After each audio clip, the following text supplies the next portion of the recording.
Happy Wednesday morning, first graders. Thank you for tuning in. We are on chapter 6 of the Boxcar Children. A weird noise in the night. At last it was dinner time, and the children sat down to see what Henry had in his bundles.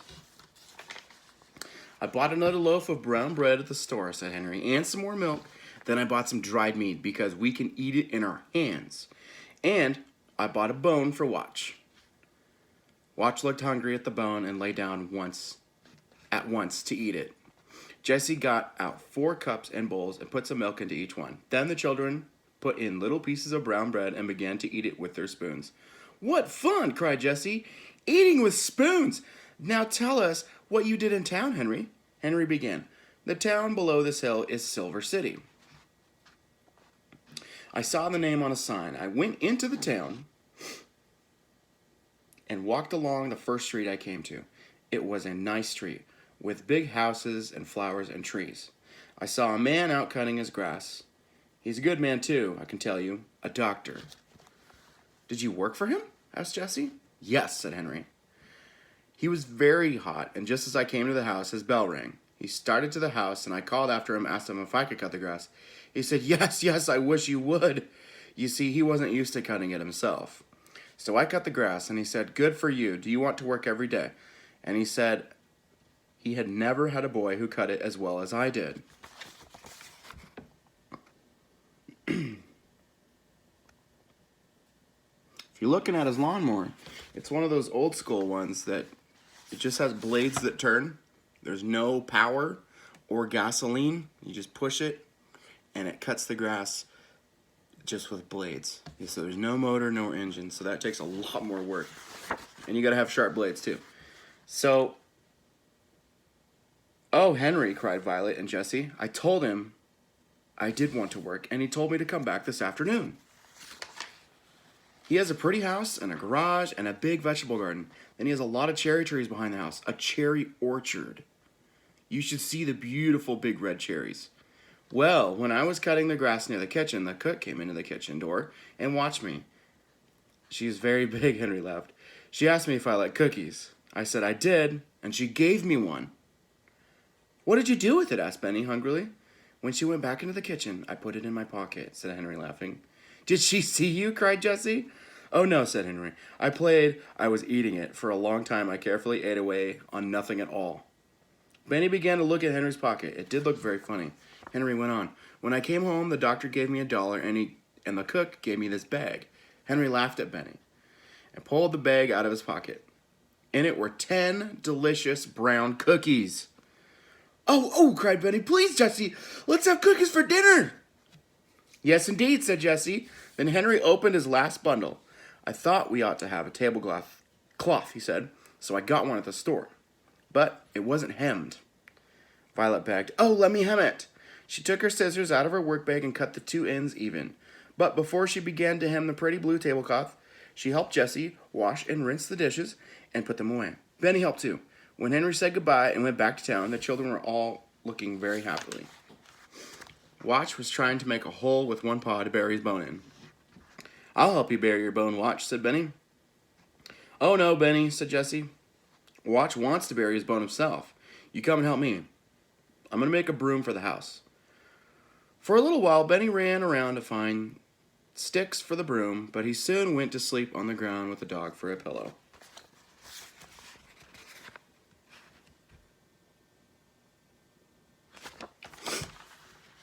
The 2 girls sat by the brook. Violet was hemming the blue tablecloth, and Jessie was making the broom with a long stick for a handle.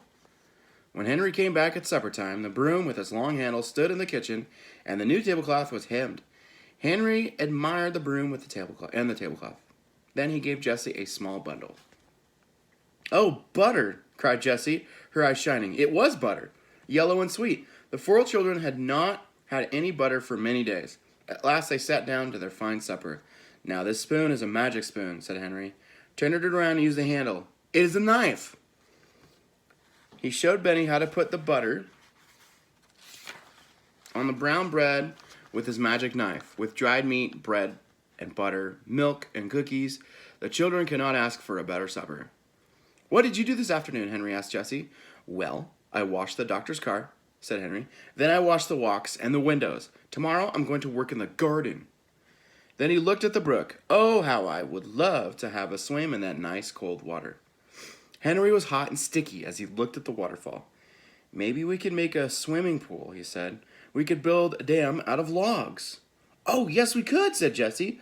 Violet and I know where to find some logs and some big flat stones. You do? Said Henry. Yes, said Jessie. They're not far away. And just a little way below here's a pool now, with sand all around it, but it is not big enough to swim in. Is that so? Cried Henry. Someday I'll stay at home and we'll try to dam up the brook and make a swimming pool.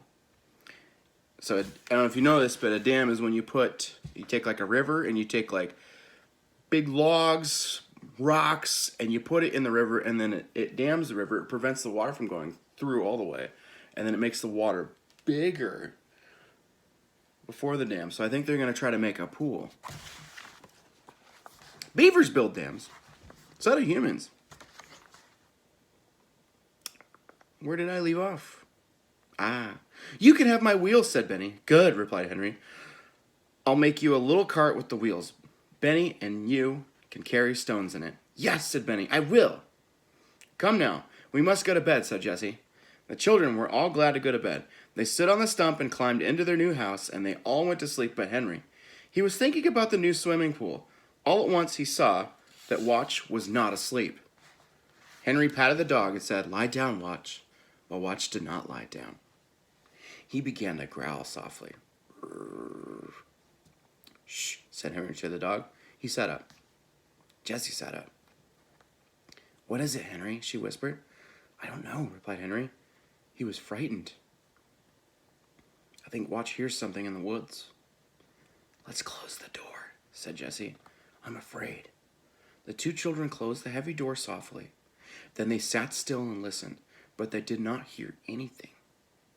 Lie down, Watch, said Jessie again. Go to sleep. But Watch did not go to sleep. He growled again.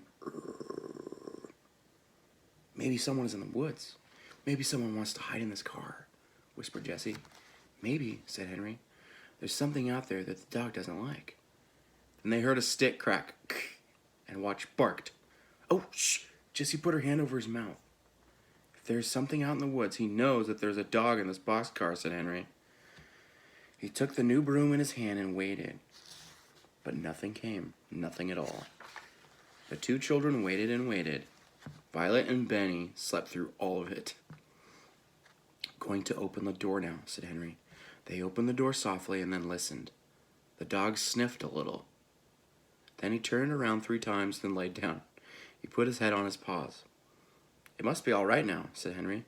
Watch knows. Maybe it was just a rabbit. So at last they all went to sleep and slept until morning. Whew! I thought something was going to come out. Chapter 7, A Big Meal from Little Onions.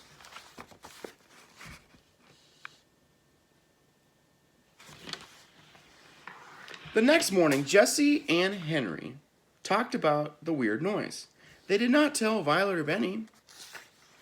What do you think it was? Asked Jessie. Do you think it was a rabbit? I don't know, said Henry, but I think someone was in the woods. I'm glad we weren't hurt.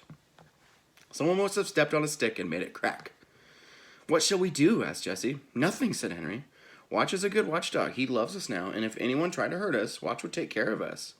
He would do more than growl, but after this, we must not let Benny go into the woods alone. I'll keep Benny and Violet with me all the time, said Jessie. Good, said Henry, and keep Watch with you all the time, too. Good morning, Benny. Time to get up. Today you must build something for me out of stones. What is it? Asked Ben eagerly. I'm not going to tell you, said Henry, laughing. You just build it just as Jessie tells you, and you will see. Henry was so eager to begin to work, he ran all the way to town. The doctor came to the door and smilingly looked him over from head to toe. My mother will tell you what to do today, the doctor said. She wants you to work in her garden. I wish Henry would come over here and pull some weeds. Actually, the weeds aren't too bad right now. But in the future, that'd be great. Mrs. Moore, the doctor's mother, had a sweet face and looked very kind. "Good morning, Henry," she said. "Do you know how to thin out vegetables?" "Oh, yes," said Henry. "I like to work in a vegetable garden." "I haven't had much time to take care of my garden," Mrs. Moore said. "There, see that?" She pulled out a carrot. It had to come out, for it was much too near the other carrots. "Yes, I see," said Henry. He began to thin out the carrots. Mrs. Moore watched him as he pulled out some of the little carrots and put them in a pile. He left the other carrots to grow. Then he began on the turnips. "You're a good worker," said Mrs. Moore. "I can see that." She smiled at Henry. "You may thin out all of these vegetables." Then she went into the house and left Henry alone. He worked all the morning. He thinned out the carrots, turnips, and little onions. The mill bell rang at noon, but Henry did not hear them. He still worked on in the hot sun. Then he saw Mrs. Moore looking at him. "You have worked long enough now," she said. You may come again this afternoon." "What shall I do with the vegetables I pulled up?" Henry asked. "Oh, I don't want them," said Mrs. Moore. "Just leave them in a pile." "Do you mind if I take them?" asked Henry. "No, indeed. Do you have chickens?" Then, without waiting for an answer, she went right on. "You have done good work. Here's another $1. There's the vegetables. So, thinning out vegetables. So, what he's doing is pulling out vegetables that are really close to each other so they can get bigger. Because if they're too close to each other, they won't grow as big as they can. They'll smush into each other, and sometimes they can get damaged. I have to do that to my fruit trees in the summer, like my peaches and my apples and my plums. I have to thin them out before they're fully grown. Otherwise, if they grow too close, they won't get big. They'll just kind of smash into each other. Or sometimes they'll hit a branch if there's too many branches, and they'll grow into the branch, or the branch will bruise the fruit. So yeah, I have to pull fruit and just like thin them out so they can grow nice and big and have plenty of space. Henry said thank you, and he was glad he did not have to answer about the chickens. When Mrs. Moore went into the house, he took some of the little carrots and turnips and onions. If he had looked up, he would have seen Mrs. Moore in the window watching him, but he did not look up. He was too eager to get to the store and order some meat. When he arrived at the boxcar, Benny told him, "The building is done. I helped with it." The building was a fireplace made of flat stones. "Benny did a lot of the work," said Jesse. "He carried stones and found wood for the fire." The fireplace was a very good one. The children in Watch had made a hole at the foot of the big rock between two trees. Flat stones were laid on the floor of this hole and around the sides. More big stones were put up to keep out the wind. Jesse had found a heavy wire in the dump and had put a big kettle on it and tied the ends of the wire to two trees. The kettle was hung over the fireplace and the fire was laid. Beside the fireplace was a big wood pile. "Fine, fine," cried Henry. "You have done well. Now see what I have." The girls were delighted with the meat and the little vegetables. With Henry's knife, they cut the meat into little pieces. They filled the kettle with water from the fountain and put the meat into it with a tin plate for a cover. Henry started the fire and it burned well at once. Jesse cut the tops off the vegetables and washed them in the brook. "I'll put them in after the meat is cooked a while," she said. Soon the water began to boil and the stew began to smell good. Watch sat down and looked at it. He sniffed hungrily at it and barked and barked. The children sat around the fireplace eating bread and milk. Now and then Jesse stirred the stew with a big spoon. "It will make a good meal," said Henry. "Keep it boiling and do not leave it. When I come home tonight, I'll bring you some salt. And whatever you do, don't get on fire."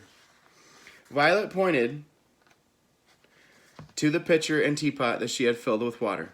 "That's to put on Benny or Watch if he should get on fire," she said. Henry laughed and went happily on his way. He wished he could stay and smell the stew boiling. He thought he ought to work, so he went back to Dr. Moore's house. He was very happy when Dr. Moore said, "Do you want to clean up this garage?" The garage was not in very good order. Dr. Moore laughed when he saw Henry look around for a broom. "I must go out now," said Dr. Moore. "You just clean up this place."